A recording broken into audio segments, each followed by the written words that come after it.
I just want to begin with the news that we've heard about some pages that have exploded, and we've seen a number of casualties of Hezbollah fighters. I mean, things are really ratcheting up in the region. I just wanted to get a sense of your reaction to all of that and what's been going on.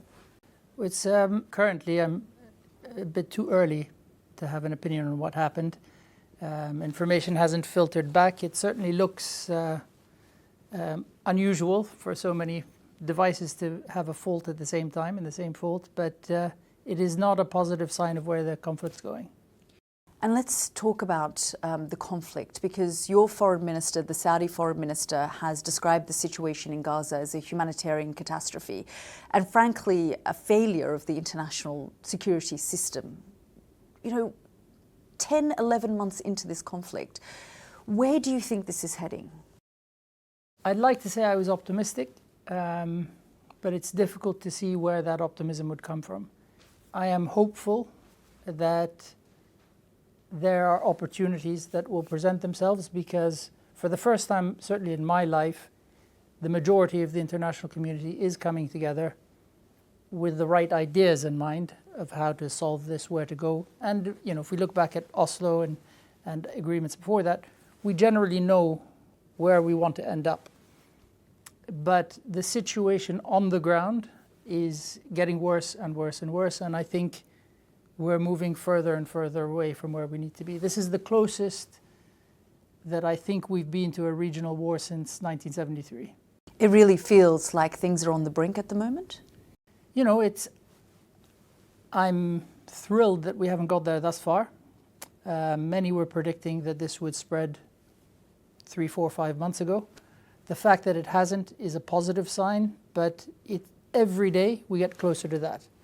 And I think it's definitely time we put renewed efforts. First of all, to stop the fighting. And for us, we've been very clear, a ceasefire is an immediate demand. But we need more and more of the international community to push a bit harder before we can get there. Who do you blame for the failures that we're seeing in terms of at least a ceasefire? I think apportioning blame now is dangerous. We can get to that later.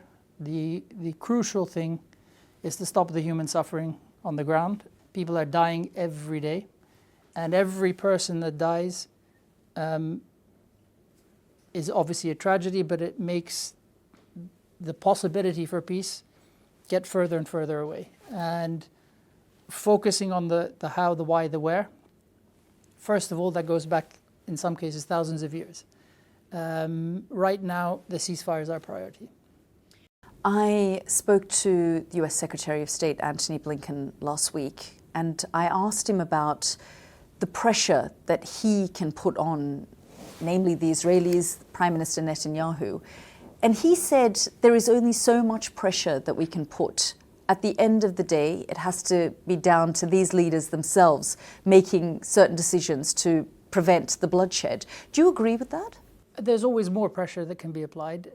If you believe that this is the best we can do, that's probably the most pessimistic option out there. I think we need to be more inventive. We need to look at new ways. But you can always apply more pressure. There is no absolute wall in the amount of pressure we can apply. I think the international community as a whole, as you rightly quoted my foreign minister saying, has failed slightly. Otherwise, we wouldn't be where we are. Are you disappointed in the Americans and how they've handled this particular phase of this conflict? I think I'm disappointed with everyone, including ourselves. You can't possibly be happy with where we are. Nobody can. Only the worst of the worst people can be happy with the situation as it is now. What role do you think that Saudi can play in all of this? And do you think you can do more? You know, I've heard a lot of people criticize Saudi for not doing more. And I think, A, that's unfair. Short of going to war with Israel, I'm not entirely sure what more Saudi Arabia can do. You've seen the foreign minister lead a delegation from the OIC going to international capitals all around the world over the last 6 months, trying to put pressure on the community, the international community, to push more for a ceasefire. We have, in terms of aid, we've done a lot in terms of aid. We're pulling every political string that we can, but we are not quite there yet, and it's not for lack of trying.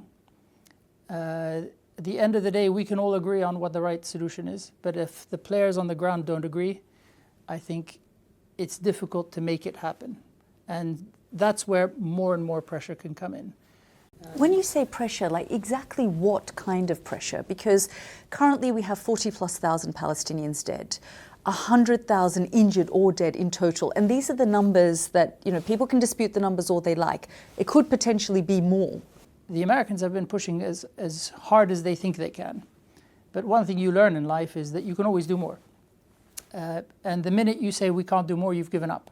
And to give up on what's happening now would be a true disaster. The Israeli-Palestinian problem, unlike many others, rightly or wrongly affects people all around the world in the way that very few conflicts have, and certainly do at the moment. You see in the protests, you see in London, across the United States, across Europe, in the Middle East, everyone is affected and motivated by what's happening on the ground.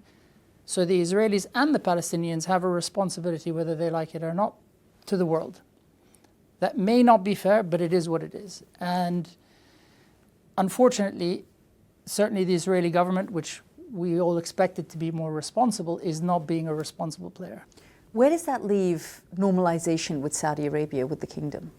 We've always said there is no normalization without a credible solution to the Palestinian problem. And the solution to the Palestinian problem is a Palestinian state.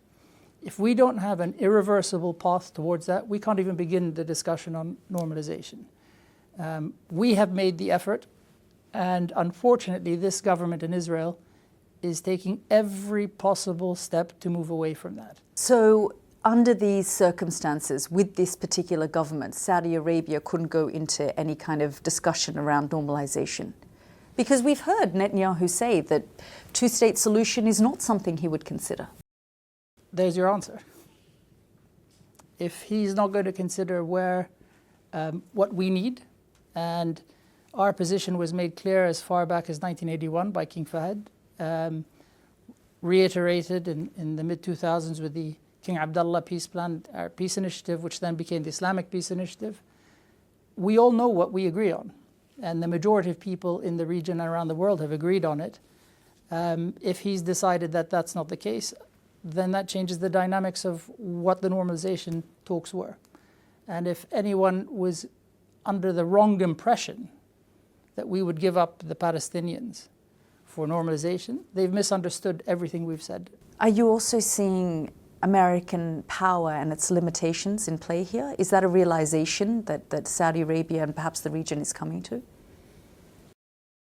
I'm not involved in what's happening in the States, so it's difficult for me to gauge that. But in terms of the pressure that they are able to put on a state like Israel to perhaps stop the fighting or stop the bombing and the humanitarian catastrophe in Gaza? It doesn't seem to me that it's a limitation of power. It's a complicated choice that countries have to make, and each country has a right to make the best choices for themselves. But I think it's difficult to argue America's power is diminished. It's still the most powerful country in the world by a long way, economically, militarily. And I don't think that's going to change in the short term or the near term or the medium term. Do you think that Trump would do anything differently to what Biden is doing? Well, he's a different person, but I can't tell you what he's going to do until he does it. We'll find out in a few months' time, inshallah. In terms of this war, though, I mean, he says Hamas probably wouldn't have launched October 7. The war in Ukraine probably wouldn't have happened had he been in power, because on some level he believes that he, uses power in a different way. There are plenty of ways to use power. Once one is in office, the realities of the world change the decisions you make. Unfortunately, this conflict is developing and will likely continue developing. I think that, as far as Saudi Arabia is concerned, and the United States is not my portfolio, but we consider the United States our friends, regardless of who the president is, whether it's Kamala Harris, whether it's Donald Trump. we will work with both of them to further the right causes in the region. And I think, the Palestinians have a just cause at the moment, and it's being obliterated. Something that I'm monitoring is the situation in Afghanistan, and obviously Saudi Arabia is a leader in the Muslim world. When we hear the Taliban restrict girls from going to school, they've put more draconian laws in place, preventing women from their voices from even being heard in public spaces. What role can Saudi play, do you think, as leaders of the Muslim world, to perhaps put pressure on the Taliban or to engage with them on some level, so that the kind of pressure we're seeing on the civilians in Afghanistan is eased?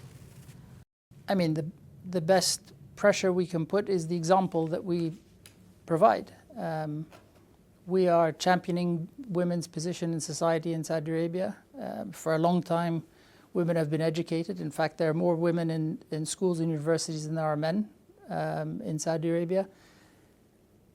You look at my sister, who's our ambassador in Washington, was the first Saudi woman ambassador around the world.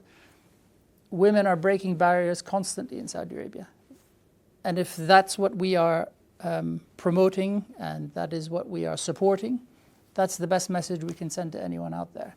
It's not my role to tell people in their own countries how to behave and what to do, but we would assume we would like people to behave the way we do. And, the Saudi woman has a huge role now in Saudi Arabia, and it's increasing every day. So that's the way forward as far as we're concerned. Ambassador, I'm just being told that the Lebanese information minister says that the Lebanese government condemns the pages that were detonated in Lebanon, those on the Hezbollah fighters, as Israeli aggression. We'll have to look at that as information comes out. It's very early days. I don't have the information to answer a question about that, but it's an extraordinary world we live in. And you're worried about the state of your region? Without question. If I wasn't, I'd be foolish. A conflict that spreads beyond where it is spreads to the region. If it spreads to the region, it spreads to the world. And that's not a scenario that anyone wants to see. And we don't have enough ability to apply pressure to hold that in the box if it comes out of the box. I think that's a worst case scenario, but the fact that it is a possible scenario means we have to focus hard on stopping it from happening, because a world war is not something anyone needs. We have enough conflict in the world. We don't need to add to it.